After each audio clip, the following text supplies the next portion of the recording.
দেবালোকে মানুষ করে হাজারো মানুষের সামনে ফাঁসি দেওয়া হয় বা এদের শিরচ্ছেদ করা হয়, তাহলে বাংলাদেশে এরকম ধর্ষণ আর কোনোদিন হবে না। আমি সেই স্বপ্নই দেখি, বাংলাদেশে যদি এরকম করা যায়, তবে বাংলাদেশের প্রেক্ষাপটে হয়তো বা এটা সম্ভব নয়, কিন্তু আমি স্বপ্ন দেখি এবং এটাই সত্য, যদি এরকম করা হয় দিবালোকে ফাঁসি, তাহলে দ্বিতীয়বার ঘটবে না।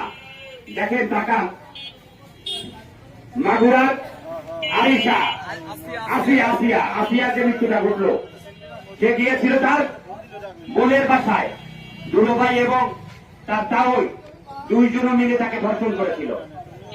তার বিচার ব্যবস্থা কি হয়েছে, প্রসিডিউরে, আসলে আমি এটা ভুল বলবো না, যে বাংলাদেশের প্রেক্ষাপটে বা আইনের প্রসিডিউর অনুযায়ী তার হয়তো কিছুদিন আগে রায় দিয়েছে মৃত্যুদণ্ড, কিন্তু তার মৃত্যুদণ্ড এখনো হয় নাই।